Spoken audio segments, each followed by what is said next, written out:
Hello my dear friends, welcome to middle class family vlogs. ಎಲ್ಲರೂ ಹೇಗಿದ್ದೀರಾ ಅಂತ comment ಮಾಡಿ ತಿಳಿಸಿ. ಈಗೇನು ತೋರಿಸ್ತಾ ಇದ್ದೀನಿ ಅಂದರೆ, ಮನೆಗೆ ತುಂಬ ಜನ ನೆಂಟರು ಬಂದಿದ್ದರು. ಹಸ್ಬೆಂಡ್ ಫ್ಯಾಮಿಲಿ, ಅವ್ರ ಅಕ್ಕ, ಇಬ್ಬರು ಅಕ್ಕಂದರು, ಅವ್ರ ಫ್ಯಾಮಿಲಿ ಎಲ್ಲ ಬಂದಿದ್ದರು. ಸೊ ಅದಕ್ಕೇ ಚಿಕನ್ ಗ್ರೇವಿ ಜೊತೆಗೆ ಸ್ವಲ್ಪ ಪೆಪ್ಪರ್ ಡ್ರೈ ಮತ್ತು ಕೆಲವೆಲ್ಲ ಚಿಕನ್ ಐಟಮ್ಸ್ನ ಮಾಡಿದ್ವಿ. ತುಂಬ ಒಳ್ಳೆ ಟೈಮ್ನ ಸ್ಪೆಂಡ್ ಮಾಡಿದ್ವಿ. ಈ ಥರ ರೊಟೀನ್ ಲೈಫ್ ಇದ್ದಾಗ ಎಲ್ಲರೂ ಗೆಟ್ ಟುಗೆದರ್ ಮಾಡಿದ್ರೆ ಎಷ್ಟು ಚೆನ್ನಾಗಿ ಅನಿಸುತ್ತೆ. ಆ ಫೀಲೇ ಒಂಥರ ಸೂಪರ್ಬ್ ಅಂತ ಹೇಳ್ಬೋದು. ಇದು ಬಂದು ಪೆಪ್ಪರ್ ಡ್ರೈ ಥರ ಮಾಡಿದ್ವಿ. ಈ ಚಳಿಗೆ ಆಲ್ಮೋಸ್ಟ್ ಎಲ್ಲರಿಗೂ ಕೋಲ್ಡು, ಕಾಫು, ಒಂಥರ ಗಂಟ್ಲೆಲ್ಲ ನಸ ನಸ ಅಂತ ಇರುತ್ತೆ. ಅದಕ್ಕೆ ಈ ಥರ ಪೆಪ್ಪರ್ ಡ್ರೈ ಮಾಡಿಕೊಂಡ್ರೆ ತುಂಬ ಚೆನ್ನಾಗಿರುತ್ತೆ. ಸ್ವಲ್ಪ ಜೀರಿಗೆ, ಸೋಂಪು, ಕಾಳುಮೆಣಸು ಎಲ್ಲ ಫ್ರೈ ಮಾಡಿಕೊಂಡು ಜಿಂಜರ್ ಗಾರ್ಲಿಕ್ ಪೇಸ್ಟ್ನ ಯೂಸ್ ಮಾಡ್ಕೊಂಡು ಮಾಡಿದ್ದು. ಇದು ರೆಸಿಪಿನ ಆಲ್ರೆಡಿ ನಾನು ಪೋಸ್ಟ್ ಮಾಡಿದ್ದೀನಿ. ಜೊತೆಗೆ ಕಬಾಬ್ ಮಾಡ್ತಾಯಿದ್ವಿ. ಎಷ್ಟೇ ನಾನು ಚಿಕನ್ ರೆಸಿಪೀಸು ಎಷ್ಟು ಜನಕ್ಕನ ಸಾರು ಅದು ಇದು ಮಾಡಿಬಿಡ್ತೀನಿ. ಬಟ್ ಮುದ್ದೆ ಮಾಡಬೇಕು ಅಷ್ಟು ಜನಕ್ಕೆ, ಒಂದು 15-20 ಜನಕ್ಕೆಲ್ಲ ಮುದ್ದೆ ಮಾಡಬೇಕು ಅಂದರೆ ನನ್ನ ಕೈಯಲ್ಲಿ ನಮ್ಮ ಮನೇಲಿ ಎಲ್ಲ ನಮ್ಮ ಹಸ್ಬೆಂಡ್ ಸೈಡೆಲ್ಲ ಸ್ವಲ್ಪ ಸ್ಟ್ರಾಂಗು. ಇದರಲ್ಲೆಲ್ಲ ಮುದ್ದೆ ಮಾಡಬೇಕು, ಎಷ್ಟು ಜನಕ್ಕನ ಮಾಡ್ತಾರೆ, ಅದು ಎಷ್ಟು ಪರ್ಫೆಕ್ಟ್ ಮಾಡ್ತಾರೆ ಅಂತ ನೀವೇ ನೋಡ್ತಾ ಇರ್ಬೋದು. ಅಲ್ಲಿ ನೋಡ್ತಾ ಇರ್ಬೋದು, ಒಂದು 15-20 ಮುದ್ದೆನ ಮಾಡಿದ್ವಿ ಎಲ್ಲರಿಗೂ ಬೇಕು ಅಂದರೆ. ಅದು ಏನಾಗುತ್ತೆ ಅಂದರೆ, ನಾನು ಸುಮ್ಮನೆ ಟ್ರೈ ಮಾಡೋದು, ಅದೇನಾದ್ರು ಗಂಟು ಆಗ್ಬೋದು, ಅದೆಲ್ಲ ಆಗಲ್ಲ ನನ್ನ ಕೈಯಲ್ಲಿ. ಸೊ ಅದಕ್ಕೇ ಅಕ್ಕ ಅಂದರು, ನಮ್ಮ ಹಸ್ಬೆಂಡ್ ಅವ್ರು ಇಬ್ಬರು ಅಕ್ಕಂದರು ಅಂದರು, ಇಲ್ಲ ನಾವುಗಳೇ ಮಾಡ್ತೀವಿ, ನೀನು ಬೇರೆ ಎಲ್ಲ ನೋಡ್ಕೊ ಅಂತ ಅಂದರು. ಸರಿ ಆಯಿತು ಅಂತ ಅವರು ಎಲ್ಲ ಮುದ್ದೆ ಎಲ್ಲ ಮಾಡ್ತಾಯಿದ್ವಿ. ಹಾಗೆ ಪ್ಲ್ಯಾನ್ ಮಾಡ್ಕೊಂಡ್ವಿ, ಎಲ್ಲರೂ ಹೊರಗಡೆ ಹೋಗೋಣ. ಈ ಥರ ಗೆಟ್ ಟುಗೆದರ್ ಇದ್ದಾಗ ಹೊರಗಡೆ ಹೋಗಿ ಟೈಮ್ ಸ್ಪೆಂಡ್ ಮಾಡೋದು ತುಂಬ ಚೆನ್ನಾಗಿರುತ್ತೆ. ಈ ಥರ ಎಲ್ಲ ಬಿಸಿ ಬಿಸಿ ಎಲ್ಲ ಮಾಡಿಕೊಂಡು ಇನ್ನೇನು ಹೊರಗಡೆ ಹೋಗೋಣ ಅಂತ ಅಂದ್ಕೊಂಡ್ರೆ, ನನ್ನ ಫೋನ್ ಬ್ಯಾಟ್ರಿ ತುಂಬಾ ಲೋ ಆಗೋಗಿತ್ತು. ಚಾರ್ಜ್ ನಿಲ್ಲದೇ ಇಲ್ಲ, ತುಂಬ ಬ್ಯಾಟ್ರಿ ಡ್ರೈನ್ ಆಗಿಬಿಡುತ್ತೆ. ಸೊ ಒಂದು ಪವರ್ ಬ್ಯಾಂಕ್ ತರಿಸಿದ್ದೆ, ಅದನ್ನೇ ಟ್ರೈ ಮಾಡೋಣ ಅಂತ ಈಗ ಮಾಡ್ತಾಯಿದ್ದೀನಿ. ಈಗ ನಾನು ಯೂಸ್ ಮಾಡ್ತಿರೋದು ಪವರ್ ಬ್ಯಾಂಕ್ ಬಂತು ಅಗಾರೋ ಅವರ ನ್ಯಾನೋ ಪವರ್ ಬ್ಯಾಂಕ್. ಇದು 10,000 mAh ಬ್ಯಾಟ್ರಿ ಇರುತ್ತೆ. ಇದರಲ್ಲಿ ಏನೇನಿದೆ ಅಂತ ತೋರಿಸ್ತೀನಿ. ಈ ಥರ ಬ್ಯೂಟಿಫುಲ್ಲಾಗಿ ಪ್ಯಾಕ್ ಮಾಡಿಕೊಟ್ಟಿರ್ತಾರೆ. ಪ್ಯಾಕ್ ಒಳಗಡೆ ಇನ್ನೊಂದು ಬ್ಲ್ಯಾಕ್ ಕಲರ್ದು ಒಂದು ಪ್ಯಾಕ್ ಇರುತ್ತೆ. ನನಗೆ ಪ್ಯಾಕಿಂಗೇ ಇಷ್ಟ ಆಯಿತು, ಕಾಂಪ್ಯಾಕ್ಟಾಗಿ ತುಂಬ ಚೆನ್ನಾಗಿತ್ತು. ಅದು ಮೇನ್ ಯೂನಿಟ್ ಒಂದಿರುತ್ತೆ, ಜೊತೆಗೆ ಒಂದು ಕನೆಕ್ಟಿಂಗ್ ವೈಯರ್ ಇರುತ್ತೆ. ನೋಡಿ ಈ ಥರ ಪ್ಯಾಕಿಂಗ್ ಮಾಡಿರ್ತಾರೆ.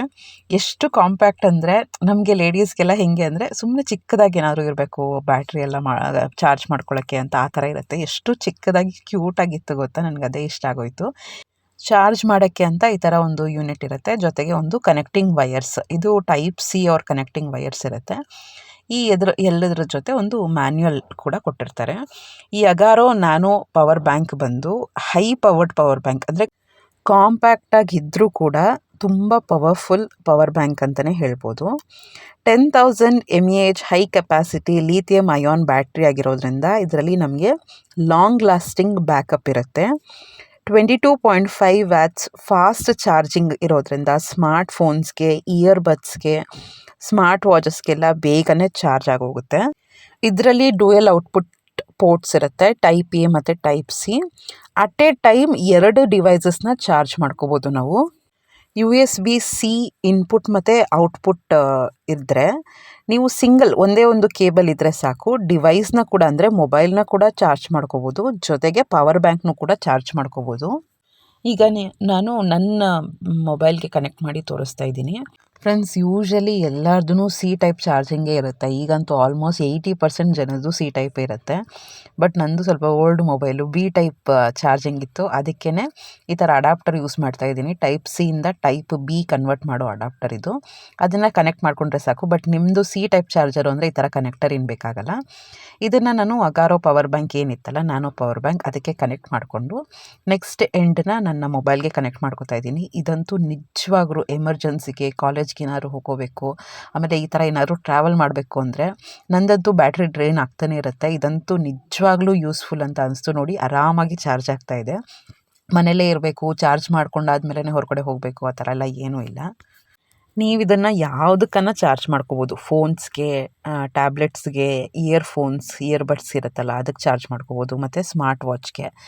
ನಾನು ಅದು ವೈರೆಲ್ಲ ಕಟ್ಟಾಗಬಾರ್ದು ಅಂತ ಈ ಥರ ಒಂದು ಪೌಚಲ್ಲಿ ಇಟ್ಕೊಂಡು ಹೋಗ್ತಾ ಇದ್ದೀನಿ. ನೀವು ಬೇಕಾದ್ರೆ ಹಾಗೆ ಕೂಡ ಇಟ್ಕೋಬೋದು, ಅಂದರೆ ನೀಟಾಗಿರುತ್ತೆ, ಕ್ಯಾರಿ ಮಾಡೋಕ್ಕೆಲ್ಲ ಚೆನ್ನಾಗಿರುತ್ತೆ ಅಂತ. ಆ ರೀತಿ ಒಂದು ಪೌಚಲ್ಲಿ ಹಾಕಿ ಈಗ ವ್ಯಾನಿಟಿ ಬ್ಯಾಗಲ್ಲಿ ಇಟ್ಕೊಂಡು ಹೋಗ್ತಾ ಇದ್ದೀನಿ. ಸೊ ಇದೊಂಥರ ಕಂಫರ್ಟಬಲ್ ಅಂತಲೇ ಹೇಳ್ಬೋದು ಫ್ರೆಂಡ್ಸ್. ಎಮರ್ಜೆನ್ಸಿಗೆ ಏನಾದರೂ ಫೋನಲ್ಲಿ ಚಾರ್ಜ್ ಇಲ್ಲ ಅಂದರೆ ತುಂಬಾ ಪ್ರಾಬ್ಲಮ್ ಆಗಿಬಿಡುತ್ತೆ. ಈಗ ಡೈರೆಕ್ಟ್ ಟೈಪ್ ಸಿಯಿಂದನೇ ಹೆಂಗೆ ಕನೆಕ್ಟ್ ಮಾಡೋದು ಅಂತ ತೋರಿಸ್ತಾ ಇದ್ದೀನಿ. ಹಸ್ಬೆಂಡ್ ಮೊಬೈಲ್ ಬಂದು ಚಾರ್ಜ್ ಇದೆ, ಸುಮ್ಮನೆ ಚಾರ್ಜ್ ಆಗುತ್ತೆ ಅಂತ ತೋರ್ಸೋಕ್ಕೆ ನಿಮಗೆ ತೋರಿಸ್ತಾ ಇದ್ದೀನಿ. ಟೈಪ್ ಸಿ ಡೈರೆಕ್ಟಾಗಿ ಕನೆಕ್ಟ್ ಮಾಡ್ಕೋಬೋದು. ನೋಡಿ, ಹಸ್ಬೆಂಡ್ ಮೊಬೈಲು ಈಗ ಚಾರ್ಜ್ ಆಗ್ತಾ ಇದೆ. ನೆಕ್ಸ್ಟ್ ಬಂತು ಇಯರ್ ಪಾಡ್ಸ್ ಇರುತ್ತಲ್ಲ ಅದನ್ನು ಕೂಡ ಚಾರ್ಜ್ ಮಾಡ್ಕೋಬೋದು. ಜಸ್ಟ್ ಅದು USB ಕೇಬಲ್ ಇರುತ್ತಲ್ಲ ಅದನ್ನು ಕನೆಕ್ಟ್ ಮಾಡಿಕೊಂಡ್ರೆ ಆಯಿತು, ಚಾರ್ಜ್ ಆಗೋಗುತ್ತೆ. ನಿಮಗೆ ಕ್ಲಿಯರಾಗಿ ತೋರಿಸ್ಬೇಕು ಅಂತಲೇ ತೋರಿಸ್ತಾ ಇದ್ದೀನಿ. ಆ ರೆಡ್ ಕಲರ್ದು ಲೈಟ್ ಬಂದಿದೆ ನೋಡಿ, LED ಇಂಡಿಕೇಟರ್ ತೋರಿಸ್ತಾ ಇದೆಯಲ್ಲ. ಸೊ ಆ ರೆಡ್ ಕಲರ್ ಲೈಟ್ ಬಂದಿದೆ ಅಂದರೆ ಚಾರ್ಜ್ ಆಗ್ತಾ ಇದೆ ಅಂದರೆ. ಈಗ ನಾನು ಡಿಸ್ಕನೆಕ್ಟ್ ಮಾಡ್ತಾ ಇದ್ದೀನಿ ನೋಡಿ, ಅದು ಆಫ್ ಆಗುತ್ತೆ. ಸೊ ಚಾರ್ಜಿಂಗ್ ಆರಾಮಾಗಿ ಕಂಪ್ಯಾಟಬಿಲಿಟಿ ಇರುತ್ತೆ. ನೀವು ಬೇಕಾದ್ರೆ ಇಯರ್ ಪಾಡ್ಸು, ಟ್ಯಾಬ್ಲೆಟ್ಸು ಏನೇನ ಚಾರ್ಜ್ ಮಾಡ್ಕೋಬೋದು. ನಾನೀಗ ಇಯರ್ ಪಾಡ್ಸಿಗೂ ಹೆಲ್ಪ್ ಆಗುತ್ತೆ ಅಂತ ತೋರಿಸ್ತಾ ಇದ್ದೀನಿ. ಜೊತೆಗೆ ಸ್ಮಾರ್ಟ್ ವಾಚಸ್ ಇರುತ್ತೆ ಅಲ್ವಾ, ಈಗಂತೂ ಸ್ಟೆಪ್ಸ್ ಕೌಂಟು, ಡಿಸ್ಟೆನ್ಸ್ ಎಷ್ಟು ಟ್ರಾವೆಲ್ ಮಾಡಿದ್ದೀವಿ, ವಾಕಿಂಗಿಗೆಲ್ಲ ನಾನು ಯೂಸ್ ಮಾಡ್ತಾನೆ ಇರ್ತೀನಿ. ಆ್ಯಕ್ಚುಲಿ ಇದು ಬಂದು ನಾನು 2 ಡೇಸಿಂದ ವಾಕಿಂಗೇ ಹೋಗಿರಲಿಲ್ಲ, ಅದಕ್ಕೆ ಬ್ಯಾಟ್ರಿ ಫುಲ್ ಡ್ರೈನ್ ಆಗಿಬಿಟ್ಟಿರ್ತು. ಅದಕ್ಕೆ ಈಗ ನೋಡಿ 1% ತೋರಿಸ್ತಾ ಇದೆ, ನಿಮಗೆ ತೋರಿಸ್ತೀನಿ ನೋಡಿ. ಈಗ ನೋಡಿ 1% 0 ಆಗೋಗಿತ್ತು. ಅದು ತುಂಬ ಯೂಸ್ ಮಾಡ್ತಾ ಇದ್ದೆ ನಾನು. 2 ಡೇಸಿಂದ ರಿಲೇಟಿವ್ಸು ಅವರು ಇವರು ಎಲ್ಲ ಬಂದಿದ್ರಲ್ಲ, ವಾಕಿಂಗು ಅದು ಇದು ಅಂದ್ಕೊಂಡು ಕಷ್ಟ ಆಗ್ತಿತ್ತು. ಸೊ ಈ ರೀತಿ ಸ್ಮಾರ್ಟ್ ವಾಚ್ನು ಕೂಡ ಚಾರ್ಜ್ ಮಾಡ್ಕೋಬೋದು. ಈಗ ಇಷ್ಟೆಲ್ಲ ಚಾರ್ಜ್ ಮಾಡೋ ಯೂನಿಟ್ನ ಹೆಂಗೆ ಚಾರ್ಜ್ ಮಾಡೋದು ಅಂತ ತೋರಿಸ್ತಾ ಇದ್ದೀನಿ. ಈಗ ನಮ್ಮದು USB ಕೇಬಲಿಂದ ಒಂದು ಅಡಾಪ್ಟರ್ಗೆ ಕನೆಕ್ಟ್ ಮಾಡಿಕೊಂಡು, C ಟೈಪ್ ಪೋರ್ಟ್ ಇರುತ್ತಲ್ಲ ಅಲ್ಲಿ ಕನೆಕ್ಟ್ ಮಾಡಿಕೊಂಡು ಆಮೇಲೆ ಚಾರ್ಜ್ ಮಾಡಿಕೊಂಡ್ರೆ ಆಯಿತು, ನೀಟಾಗಿ ಚಾರ್ಜ್ ಆಗ್ತಾ ಇರುತ್ತೆ. ಇಲ್ಲಿ LED ಬ್ಯಾಟ್ರಿ ಇಂಡಿಕೇಟರ್ ಇರುತ್ತೆ, ಅಂದರೆ ಎಷ್ಟು ಪವರ್ ನೋಡಿ. ಆ ಗ್ರೀನ್ ಕಲರ್ ರೀಚ್ ಆಗಿದೆ ಅಂದರೆ ಫುಲ್ ಬ್ಯಾಟ್ರಿ ಆಗಿದೆ ಅಂತ. ಇಲ್ಲಿ 1, 2 ಆ ಥರ ಆಗ್ತಾ ಇದೆ ಅಂದರೆ ಚಾರ್ಜಿಂಗ್ ಆಗ್ತಾ ಇದೆ ಅಂತ. ಸೊ ಕ್ಲಿಯರಾಗಿ ಚಾರ್ಜ್ ಆಗ್ತಾ ಇದೆ, ಬ್ಯಾಟ್ರಿ ಎಷ್ಟಿದೆ ಅಂತ ಕ್ಲಿಯರಾಗಿ ತೋರಿಸುತ್ತೆ. ಸೈಮಲ್ಟೇನಿಯಸ್ ಆಗಿ 2 ಡಿವೈಸ್ ಚಾರ್ಜ್ ಮಾಡಿದರೂ ಕೂಡ ಸ್ಪೀಡಲ್ಲಿ ಏನೂ ಕಾಂಪ್ರಮೈಸ್ ಇಲ್ಲ. ಇದರಲ್ಲಿ ಪ್ರೊಟೆಕ್ಷನ್ ಫೀಚರ್ಸ್ ಬಂದು ಓವರ್ ಹೀಟ್ ಪ್ರೊಟೆಕ್ಷನ್ ಇರುತ್ತೆ, ಓವರ್ ಚಾರ್ಜ್ ಪ್ರೊಟೆಕ್ಷನ್ನು ಮತ್ತು ಓವರ್ ಡಿಸ್ಚಾರ್ಜ್ ಪ್ರೊಟೆಕ್ಷನ್ ಇರುತ್ತೆ. ನೋಡಿ ಕೂಡ ಒಂದು ಚಿಕ್ಕ ಪೌಚಲ್ಲಿ ಈ ನ್ಯಾನೋ ಪವರ್ ಬ್ಯಾಂಕ್ನ ಹಾಕ್ಕೊಂಡು ಹೋಗ್ಬೋದು, ಆರಾಮಾಗಿ ಹಿಡಿಸುತ್ತೆ. ಏನಾದರೂ ಮೊಬೈಲಲ್ಲಿ ಚಾರ್ಜ್ ಇಲ್ಲ ಅಂದರೆ ಚಾರ್ಜ್ ಮಾಡ್ಕೋಬೋದು. ಶಾರ್ಟ್ ಸರ್ಕ್ಯೂಟ್ ಪ್ರೊಟೆಕ್ಷನ್ ಕೂಡ ಇದಾಗಿರುತ್ತೆ ನೋಡಿ, ಪಾಕೆಟಲ್ಲಿ ಕೂಡ ಆರಾಮಾಗಿ ಇಟ್ಕೊಂಡು ಹೋಗ್ಬೋದು. ಸೊ ಶಾರ್ಟ್ ಸರ್ಕ್ಯೂಟ್ ಆದಾಗ ಆಟೋ ಪವರ್ ಆಗಿಬಿಡುತ್ತೆ ಇದು. ನೆಕ್ಸ್ಟು ಸ್ಮಾರ್ಟಾಗಿ ಕರೆಂಟ್ ಡಿಸ್ಟ್ರಿಬ್ಯೂಷನ್ ಮಾಡೋದ್ರಿಂದ ಕನೆಕ್ಟೆಡ್ ಡಿವೈಸಸ್ಸು ಕರೆಕ್ಟಾಗಿ ಚಾರ್ಜ್ ಆಗ್ತಾ ಇರುತ್ತೆ, ಆರಾಮಾಗಿ ಚಾರ್ಜಿಂಗಿಗೆ ಯೂಸ್ ಮಾಡ್ಕೋಬೋದು. ಸೊ ನಿಮಗೆ ಈ compact stylish nano power bank Agaro ಅವ್ರದ್ದು ಇಷ್ಟ ಆಗಿದ್ದರೆ ಲಿಂಕ್ನ ಡಿಸ್ಕ್ರಿಪ್ಷನ್ ಬಾಕ್ಸಲ್ಲಿ ಕೊಟ್ಟಿರ್ತೀನಿ, ಚೆಕ್ಔಟ್ ಮಾಡ್ಕೊಳ್ಳಿ. ಇದರಲ್ಲೂ ಕೂಡ 2 ವೇರಿಯಂಟ್ಸ್ ಬರುತ್ತೆ, 20,000 mAh ಒಂದು, 10,000 mAh ಒಂದು. ನೀವು ಯಾವ್ದು ಬೇಕೋ ನಿಮ್ಮ ಯೂಸ್ ಪ್ರಕಾರ ಸೆಲೆಕ್ಟ್ ಮಾಡ್ಕೋಬೋದು.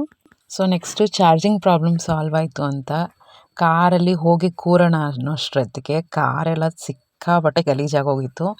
ಮಕ್ಕಳಿದ್ದಾರೆ ಅಂದರೆ ಹೇಳಬೇಕಾ, ಬಿಸ್ಕೆಟ್ದು ಮತ್ತು ದೇವಸ್ಥಾನಕ್ಕೆ ಹೋಗಿದ್ವಿ, ಆ ಹೂವದು ಎಲ್ಲ ಸೈಡಲ್ಲೆಲ್ಲ ಕಾರೆಲ್ಲ ಅಲ್ಲೆಲ್ಲ ಇತ್ತು, ಪೇಪರ್ ಕಟ್ಟಿಂಗ್ಸು ಎಲ್ಲ ಇತ್ತು. ಸೊ ಅದನ್ನು ಕ್ಲೀನ್ ಮಾಡೋಣ ಅಂತ ಈಗ ಅಗಾರೋ ಅವರ ಕಾರ್ ವ್ಯಾಕ್ಯೂಮ್ ಕ್ಲೀನರ್ CV1077ನ ತರಿಸಿದ್ದೆ.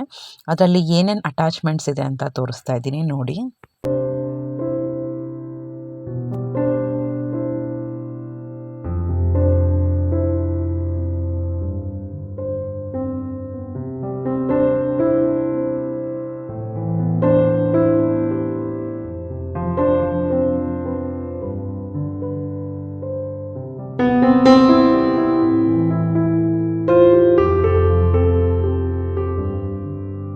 ಸೊ ಆ ಬಾಕ್ಸ್ ಒಳಗಡೆ ಏನೇನಿದೆ, ಎಷ್ಟೆಷ್ಟು ಅಟ್ಯಾಚ್ಮೆಂಟ್ಸ್ ಇದೆ ಅಂತ ನೋಡಿದ್ರಲ್ಲ, ಈಗ ಏನೇನು ಅಂತ ತೋರಿಸ್ತೀನಿ.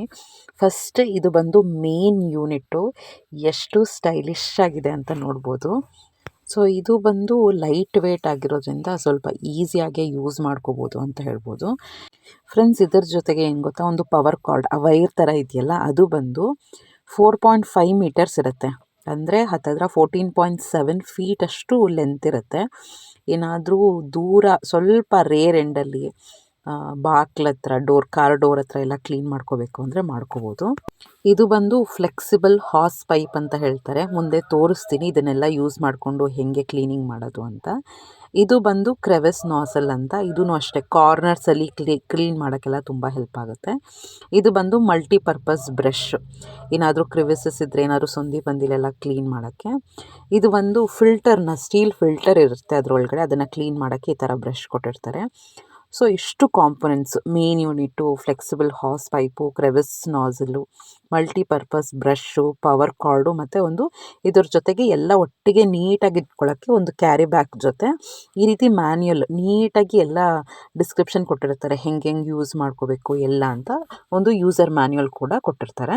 ನನಗೆ ಎಲ್ಲಕ್ಕಿಂತ ತುಂಬ ಇಷ್ಟ ಆಗಿದ್ದು ಅಂದರೆ ಈ ಬ್ಯಾಗು, ಎಲ್ಲ ಕಾಂಪೊನೆಂಟ್ಸು ಅದರಲ್ಲಿ ಇಟ್ಬಿಟ್ರೆ ಈಸಿಯಾಗಿ ಕಾಂಪ್ಯಾಕ್ಟಾಗಿ ಏನಾದರೂ ಕ್ಯಾರಿ ಮಾಡೋಕ್ಕೆಲ್ಲ ಈಸಿ ಆಗುತ್ತೆ. ನೋಡಿ, ಈಗ ಆ ಬ್ಯಾಗ್ ಒಳಗಡೆ ಎಲ್ಲ ಕಾಂಪೊನೆಂಟ್ಸು ಇಟ್ಟು ತೋರಿಸ್ತಾ ಇದ್ದೀವಿ. ಏನೋ ಚಿಕ್ಕದಿದೆ ಬ್ಯಾಗು, ಎಲ್ಲ ಕಾಂಪೊನೆಂಟ್ಸ್ ಹಿಡ್ಸಲ್ಲ ಅಂತ ಏನಿಲ್ಲ, ಪ್ರತಿಯೊಂದು ಕಾಂಪೊನೆಂಟ್ಸು ಕರೆಕ್ಟಾಗಿ ಹಿಡಿಸುತ್ತೆ. ಆಮೇಲೆ ಕಾಂಪ್ಯಾಕ್ಟಾಗಿರೋದ್ರಿಂದ ಈಸಿಯಾಗಿ ಕ್ಯಾರಿ ಮಾಡ್ಬೋದು, ಕ್ಲೀನಿಂಗಿಗೆ, ಸ್ಟೋರೇಜ್ಗೆ ಎಲ್ಲ ಈಸಿಯಾಗಿ ಹೋಗುತ್ತೆ. ಏನೋ ಒಂದು ಕಾಂಪೊನೆಂಟ್ ಎಲ್ಲೋ ಇದೆ, ಇನ್ನೊಂದು ಕಾಂಪೊನೆಂಟ್ ಹುಡುಕಬೇಕು ಆ ಥರ ಎಲ್ಲ ಏನೂ ಇಲ್ಲ. ಸೊ ಈ ಮೇನ್ ಯೂನಿಟಲ್ಲಿ ಒಂದು ಸ್ಟ್ರಾಂಗ್ ಮೋಟರ್ ಇರುತ್ತೆ, ಜೊತೆಗೆ ಒಂದು ಪವರ್ಫುಲ್ ಸೆಕ್ಷನ್ ಆಗಿರೋದ್ರಿಂದ ಯಾವುದೇ ಟೈಪ್ ಆಫ್ ಡರ್ಟ್ ಕಾರಲ್ಲಿದ್ದರೂ ಕೂಡ ಈಸಿಯಾಗಿ ಸಕ್ಕಾಗುತ್ತೆ. ಕಾರ್ನ ಮೇಂಟೈನ್ ಮಾಡೋಕ್ಕೆ, ಕ್ಲೀನ್ ಮಾಡೋಕ್ಕೆ ಎಲ್ಲ ಇದು ಡೆಫಿನೆಟಾಗಿ ಯೂಸ್ ಮಾಡ್ಬೋದು. ಅಂದರೆ ಒಂದು ತಲೆಯಲ್ಲಿ ಇಟ್ಕೋಬೇಕು, ಇದು ಡ್ರೈ ಯೂಸಿಗೆ ಮಾತ್ರನೇ. ಇದರಲ್ಲಿ 110 watts powerful copper win motor ಇರೋದ್ರಿಂದ 4.5 ಕಿಲೋ ಪ್ಯಾಸ್ಕಲಷ್ಟು ಸಕ್ಷನ್ ಪ್ರೆಷರ್ನ ಕ್ರಿಯೇಟ್ ಮಾಡುತ್ತೆ. ಇದರಲ್ಲಿ ಮುಂದೆ ತೋರಿಸ್ತೀನಿ, ಒಂದು ಸ್ಟೀಲ್ ಫಿಲ್ಟರ್ ಇರುತ್ತೆ, ಅದು ಆಲ್ಮೋಸ್ಟ್ 99.9% ಡಸ್ಟ್ ಪಾರ್ಟಿಕಲ್ಸ್ನ ಫಿಲ್ಟರ್ ಮಾಡುತ್ತೆ, ಜೊತೆಗೆ ಲೀಕ್ ಆಗೋಕ್ಕೂ ಕೂಡ ಬಿಡಲ್ಲ ಅದು. ಈ ಮೇನ್ ಯೂನಿಟ್ಗೆ 3 ಅಟ್ಯಾಚ್ಮೆಂಟ್ಸ್ ಇರುತ್ತೆ. ಸೊ ನಾನು 4.5 ಮೀಟರ್ಸ್ ಅಷ್ಟು ಕಾರ್ಡ್ ಅಂತ ಹೇಳಿದ್ನಲ್ಲ, ಇದೆ ನೋಡಿ ಎಷ್ಟು ಉದ್ದ ಕಾರ್ಡ್ ಇದೆ. ಇದನ್ನು ಆ ಕಾರ್ ಸಿಗರೇಟ್ ಹೋಲ್ಡರ್ ಇರುತ್ತಲ್ಲ ಅಲ್ಲಿ ಕನೆಕ್ಟ್ ಮಾಡಿಕೊಂಡು ಕ್ಲೀನ್ ಮಾಡ್ಕೊಳ್ಳೋ ಅಂಥದ್ದು. ಸೊ ಫಸ್ಟ್ ನಾನು ಡೈರೆಕ್ಟಾಗಿ ಕ್ಲೀನ್ ಮಾಡ್ಕೊಳ್ತಾ ಇದ್ದೀನಿ. ನೋಡಿ ಎಷ್ಟು ಚೆನ್ನಾಗಿ ಸಕ್ಕಾಗ್ತಾಯಿದೆ, ಧೂಳೆಲ್ಲ ನೀಟಾಗಿ ಆಗ್ತಾಯಿದೆ ಅಂತ. ನಾವು ಎಷ್ಟೇ ಬಟ್ಟೆಯಲ್ಲಿ ಒರೆಸಿದ್ರು ಕೂಡ ನೀಟಾಗಿ ಧೂಳು ಸಮೇತ ಸಕ್ಕಾಗುತ್ತಲ್ಲ, ಸೊ ಅದೊಂಥರ ತುಂಬ ನೀಟಾಗುತ್ತೆ ಅಂತ ಹೇಳ್ಬೋದು, ಕಾರ್ ಕ್ಲೀನ್ ಆಗುತ್ತೆ. ನೆಕ್ಸ್ಟ್ ಇದು ಫಸ್ಟ್ ಅಟ್ಯಾಚ್ಮೆಂಟು. ಈ ಕ್ರೆವಿಸ್ ನಾಸಲ್ ಮೂಲಕ ಏನಾದರೂ ಸಂದಿಲಿರುತ್ತೆ ನೋಡಿ, ಅಲ್ಲೆಲ್ಲ ನಮ್ಮ ಕೈ ಹೋಗಲ್ಲ, ಬಟ್ಟೆಯಿಂದನೂ ಕ್ಲೀನ್ ಮಾಡೋಕ್ಕಾಗಲ್ಲ. ಸೊ ಈ ರೀತಿ ಕ್ರೆವಿಸ್ ನಾಸಲಿಂದ ಕ್ಲೀನ್ ಮಾಡ್ಕೋಬೋದು ನೀಟಾಗಿ. ನೆಕ್ಸ್ಟ್ ಈ ಕಾರ್ ಡೋರಲ್ಲೆಲ್ಲ ಕೆಲವು ಸತಿ ಈ ಥರ ಗಲೀಜೆಲ್ಲ ಇರುತ್ತೆ, ಡರ್ಟ್ ಇರುತ್ತೆ, ಅದನ್ನು ಕ್ಲೀನ್ ಮಾಡೋಕ್ಕೆ ಈಗ ಫ್ಲೆಕ್ಸಿಬಲ್ ಹಾಸ್ ಪೈಪ್ ಅಂತ ಒಂದಿರುತ್ತಲ್ಲ ಅದನ್ನು ಯೂಸ್ ಮಾಡಿಕೊಂಡು ಈಗ ಕ್ಲೀನ್ ಮಾಡ್ಕೊಳ್ತೀವಿ. ನೋಡಿ ಎಷ್ಟು ನೀಟಾಗಿ ಸಕ್ಕಾಗುತ್ತೆ. ಅದು ಫ್ಲವರ್ಸ್ ಏನಾದರೂ, ನಾನು ಹೇಳಿದ್ನಲ್ಲ ದೇವಸ್ಥಾನಕ್ಕೆಲ್ಲ ಹೋಗಿದ್ದೆ ಅಂತ, ಅಲ್ಲೇ ಕೊಟ್ಟಿರೋದಲ್ಲ ಅದು ಕೆಲವು ಸತಿ ಈ ಥರ ಇರುತ್ತೆ. ಎಲ್ಲರ ಮನೆ ಕಾರಲ್ಲಿ ಎಷ್ಟೇ ಮೇಂಟೈನ್ ಮಾಡಿದ್ರೂ ಈ ಥರ ಇರುತ್ತೆ. ಸೊ ಅದಕ್ಕೆ ಆ ಥರ ಎಲ್ಲ ಸೆಕ್ಷನ್ ಮಾಡ್ತಾಯಿದ್ವಿ. ಹಿಂದೆ ಮಕ್ಕಳು ಕೂರೋದು, ಮಕ್ಕಳು ಈ ಥರ ಏನಾದರೂ ಒಂದು ಗಲೀಜು ಮಾಡ್ತಾನೆ ಇರ್ತಾರೆ. ಸೊ ಅದೇ ಫ್ಲೆಕ್ಸಿಬಲ್ ಹಾಸ್ ಮೂಲಕ ಕ್ಲೀನ್ ಮಾಡ್ಕೋತಾ ಇದ್ದೀವಿ.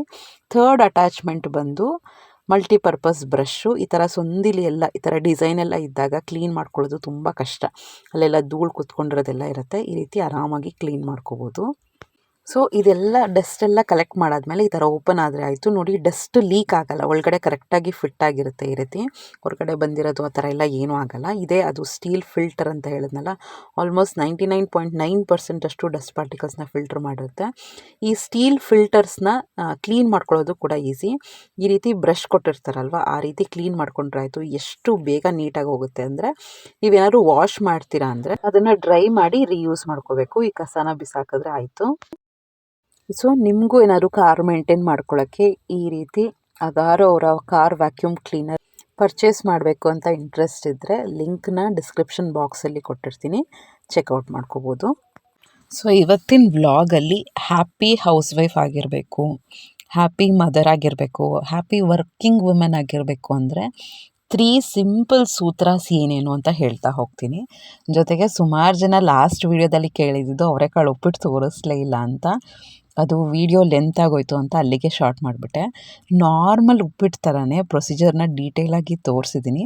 ಇಲ್ಲಿ ಏನು ಅಂದರೆ ಒಗ್ಗರಣೆಗೆ ನಾವು ಇದ್ಕಿದ ಬೇಳೆನ ಹಾಕ್ತೀವಲ್ವ, ಆಗ ಇದ್ಕಿದ ಬೇಳೆನ ಕರೆಕ್ಟಾಗಿ ನಾವು ಎಣ್ಣೆಯಲ್ಲಿ ಫ್ರೈ ಮಾಡ್ಕೋಬೇಕು, ಅಷ್ಟೇ ಟ್ರಿಕ್. ಆಮೇಲೆ ಕಾಯಿ ಹಾಕ್ತೀವಿ, ಅದನ್ನೆಲ್ಲ ಸ್ವಲ್ಪ ಎಣ್ಣೆಯಲ್ಲಿ ಸ್ಲೈಟಾಗಿ ಫ್ರೈ ಮಾಡ್ಕೊಳ್ಳೋದ್ರಿಂದ ಆ ಫ್ಲೇವರ್ ತುಂಬ ಚೆನ್ನಾಗಿ ಬಿಟ್ಕೊಳ್ಳುತ್ತೆ, ಉಪ್ಪಿಟ್ಟು ತುಂಬ ಚೆನ್ನಾಗಾಗುತ್ತೆ. ಸೊ ಆ ರೆಸಿಪಿನ ತೋರಿಸ್ತಾ ಹೋಗ್ತೀನಿ, ನೀವು ಅದನ್ನು ಫಾಲೋ ಮಾಡಿ. ಈ ಚಳಿಗೆ ಬಿಸಿ ಬಿಸಿಯಾಗಿ ಮಾಡ್ಕೊಂಡು ತಿನ್ನಿ ಆಯಿತಾ. ಸೀಸನ್ ಬೇರೆ, ಸಿಕ್ಕಾಬಟ್ಟೆ ಚಳಿ ಬೇರೆ, ವಂಡರ್ಫುಲ್ ಕಾಂಬಿನೇಷನ್. ಇದಕ್ಕೆ ಕಾಯಿ ಚಟ್ನಿ ತುಂಬ ಚೆನ್ನಾಗಿರುತ್ತೆ. ಸೊ ಅದನ್ನು ತೋರಿಸಿದ್ದೀನಿ. ಏನೇನು 3 ಸಿಂಪಲ್ ಮಂತ್ರ ನಮಗೆ ಗೊತ್ತಿರುತ್ತೆ, ಬಟ್ ಈ ವಿಡಿಯೋ ಆದಮೇಲೆ 100% ನಾವು ಫಾಲೋ ಮಾಡೋಕ್ಕೆ ಟ್ರೈ ಮಾಡೋಣ, ಯಾಕೆಂದರೆ ನಾನು ಆ ಲಿಸ್ಟಲ್ಲಿ ಬರ್ತೀನಿ. ಸೊ ನನಗೂ ಅನಿಸುತ್ತೆ ನಾನು ಯಾವಾಗಲೂ ಖುಷಿಯಾಗಿರಬೇಕು, ಏನೇ ಕೆಲಸ ಮಾಡಿದ್ರೂ ಖುಷಿಯಾಗಿ ಮಾಡ್ಕೋಬೇಕು, ಬ್ಯಾಲೆನ್ಸ್ ಮಾಡೋಕ್ಕೆ ಬರಬೇಕು ಅಂತ. ಸೊ ಆ 3 ಸಿಂಪಲ್ ಮಂತ್ರಾಸ್ ಏನೇನು? ಫಸ್ಟ್ ಬಂದು ಸೆಲ್ಫ್ ಕೇರ್. ನಾವು ಫಿಟ್ಟಾಗಿರಲೇಬೇಕು. ಏನಂತ ಸೆಲ್ಫ್ ಕೇರ್ ತೊಗೋಬೇಕು ಅಂದರೆ, ಪ್ರತಿಯೊಂದನ್ನು ಕೂಡ ಒಂದು ನಮ್ಮ ಫಿಸಿಕಲ್ ಹೆಲ್ತು, ನಮ್ಮ ಮೆಂಟಲ್ ಹೆಲ್ತ್ ಬಗ್ಗೆ ಪ್ರತಿಯೊಂದ್ರ ಬಗ್ಗೆನೂ ನಾವು ಕೇರ್ ತೊಗೊಳ್ಳೇಬೇಕು.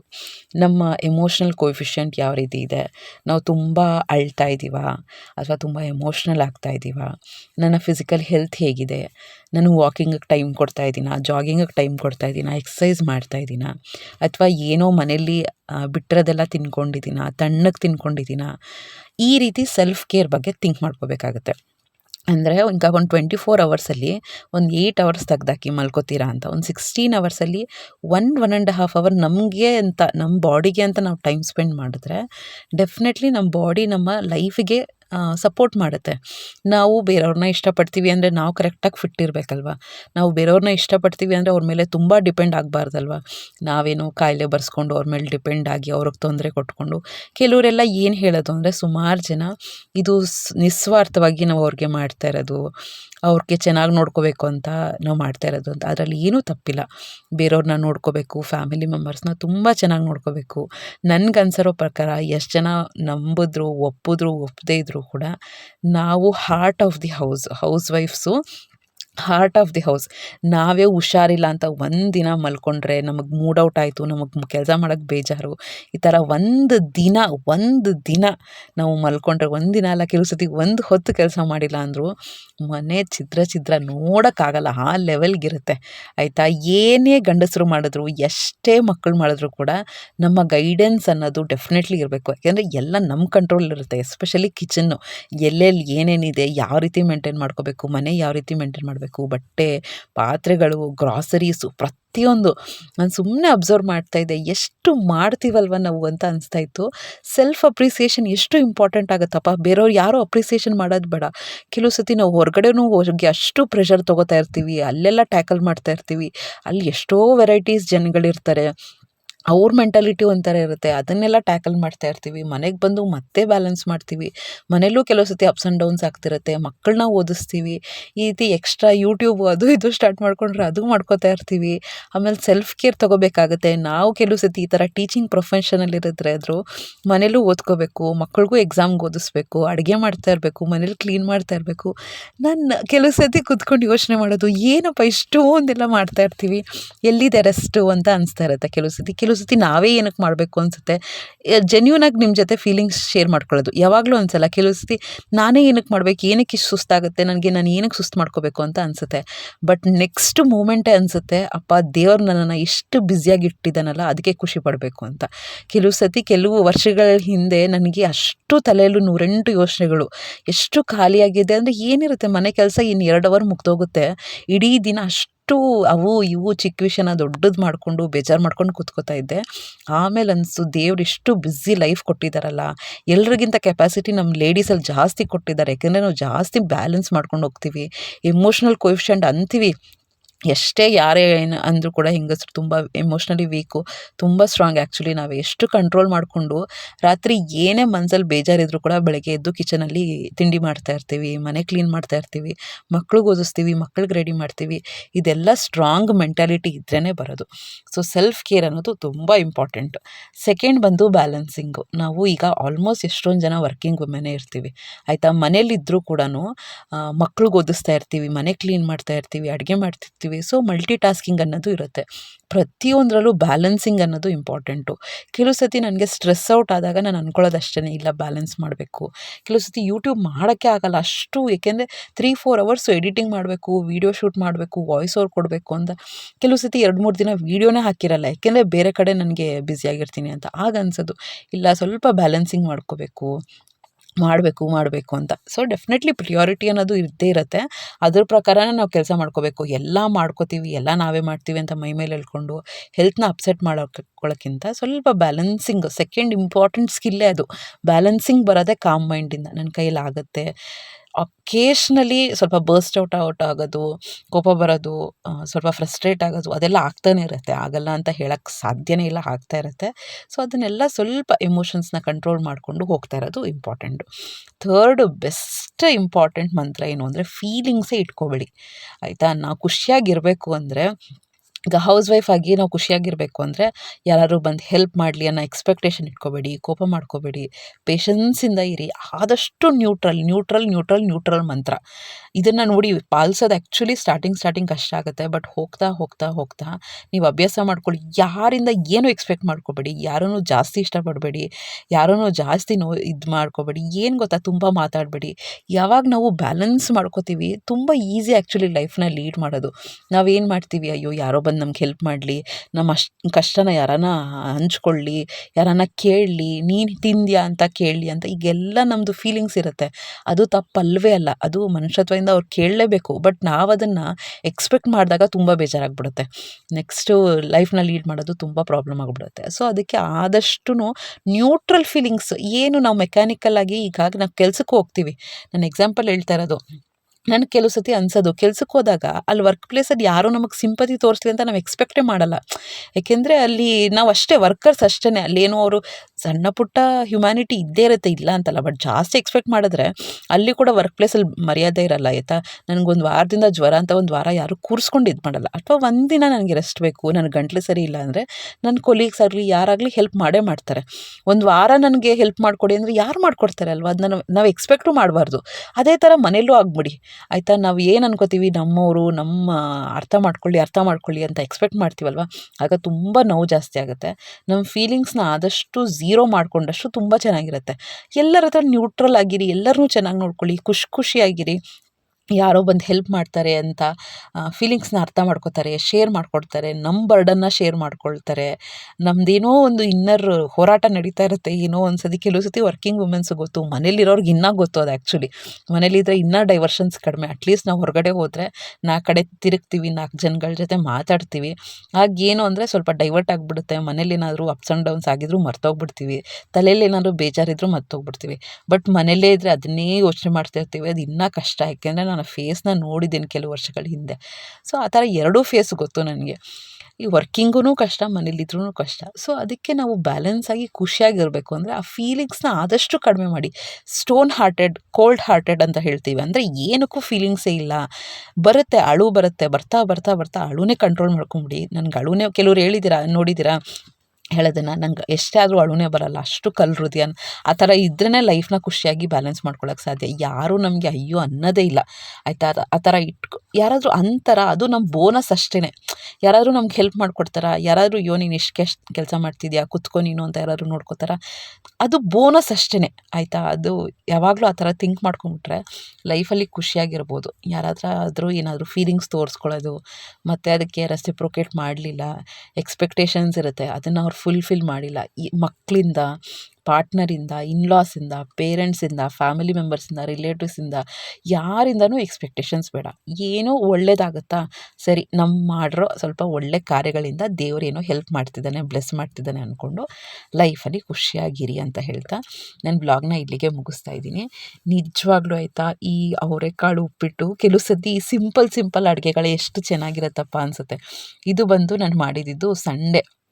ಅದರದ್ದು ತುಂಬ ಜನ ಕೇಳಿದ್ರಲ್ಲ, ಕಮೆಂಟ್ ಮಾಡಿದ್ರಿ, ಪರ್ಸ್ನಲಾಗಿ ಮೇಲ್ ಮಾಡ್ತೀರಾ, ರೆಸಿಪೀಸ್ ನೀವು ಮಾಡೋದು ತುಂಬ ಚೆನ್ನಾಗಿರುತ್ತೆ, ನಮಗೂ ಶೇರ್ ಮಾಡಿ ಅಂತ. ಸೊ ಅದಕ್ಕೆ ನಿಮ್ಮ ಜೊತೆ ಶೇರ್ ಮಾಡ್ಕೊಳ್ತಾ ಇದ್ದೆ.